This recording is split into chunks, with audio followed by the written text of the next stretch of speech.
की शपथ लेता हूं कि मैं विधि द्वारा स्थापित योगी आदित्यनाथ सरकार के पहले कार्यकाल से ही जिस तरह विपक्ष ने सीएम योगी आदित्यनाथ की ब्राह्मण विरोधी छवि का नैरेटिव सेट करने की कोशिश की थी, उस छवि को शायद उस वक्त डिप्टी सीएम दिनेश शर्मा ना तोड़ सके।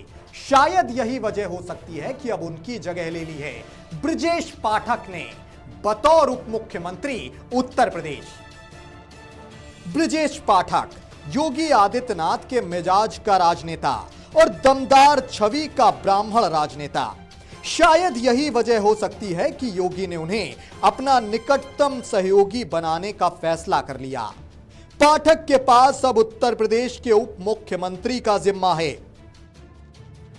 कहा जाता है कि दिनेश शर्मा में शायद वो बात नहीं थी कि वो ब्राह्मण वोटर्स को रिझा सके, उन्हें गोलबंद कर सके, लेकिन ब्रजेश पाठक को अब बीजेपी के कद्दावर नेता ये मानते हैं कि इस उम्मीद पर वो पूरी तरह से खरे उतरेंगे।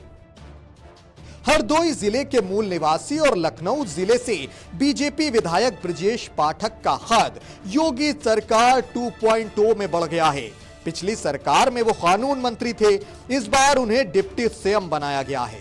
ब्राह्मण समाज में उनकी पकड़ काफी अच्छी है, यही वजह है कि उनको ब्राह्मणों का चेहरा माना जाता है। पाठक पहली बार अपने गृह जनपद से 2002 में विधानसभा चुनाव कांग्रेस के टिकट पर लड़े थे। हालांकि बेहद मामूली अंतर से वो हार गए थे। इसके बाद उन्होंने उन्नाव से बीएसपी के टिकट पर चुनाव लड़ा और भारी मतों से वहां जीत भी दर्ज की। लोकसभा के साथ ही वो राज्यसभा सांसद भी रहे। सियासी हवा भापते हुए बाद में वो बीजेपी में शामिल हो गए थे। 2017 में लखनऊ से विधानसभा चुनाव लड़ा और जीत दर्ज की। इसके साथ ही योगी सरकार के पहले कार्यकाल में कानून मंत्री रहे। आज उनके डिप्टी सीएम बनने पर लखनऊ के साथ ही उन्नाव और हरदोई जिले में हर्ष की लहर है। उनके भाई राजेश पाठक जिले की राजनीति में सक्रिय हैं। घर पर लोगों का तांता लगा हुआ है। उत्तर प्रदेश की भारतीय जनता पार्टी की सरकार में उप मुख्यमंत्री का जिम्मा संभालने वाले ब्रजेश पाठक का रुझान छात्र जीवन से ही राजनीति की ओर था और लंबे वक्त से वो उत्तर प्रदेश की सियासत में एक अच्छा वर्चस्व भी कायम रखते हैं। शुक्रवार को उन्होंने देश के सबसे बड़े राज्य में यह अहम मुकाम हासिल किया। लखनऊ विश्वविद्यालय छात्र संघ के पूर्व अध्यक्ष पाठक मुख्यमंत्री योगी आदित्यनाथ की पिछली सरकार में कानून मंत्री रहे थे।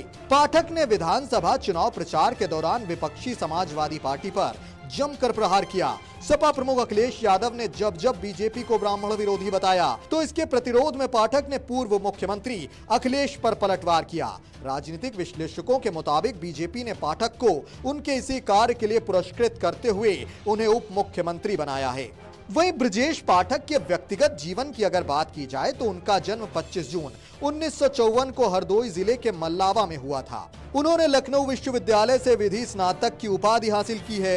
वो विश्वविद्यालय छात्र संघ की राजनीति में सक्रिय रहे और 1979 में छात्र संघ उपाध्यक्ष चुने गए। इसके बाद 1990 में वो छात्र संघ के अध्यक्ष चुने गए।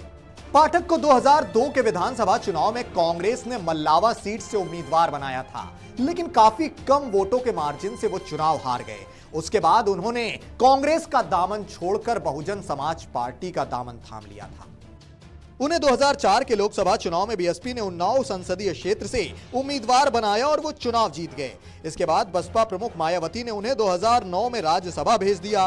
पाठक 2014 में उन्नाव से दोबारा लोकसभा चुनाव में बसपा से उम्मीदवार बनाए गए, लेकिन उन्हें पराजय का सामना करना पड़ा। इसके बाद 2016 में वो बीजेपी में शामिल हो गए। भारतीय जनता पार्टी ने 2017 के विधानसभा चुनाव में पाठक को लखनऊ मध्य क्षेत्र से अपना उम्मीदवार बनाया।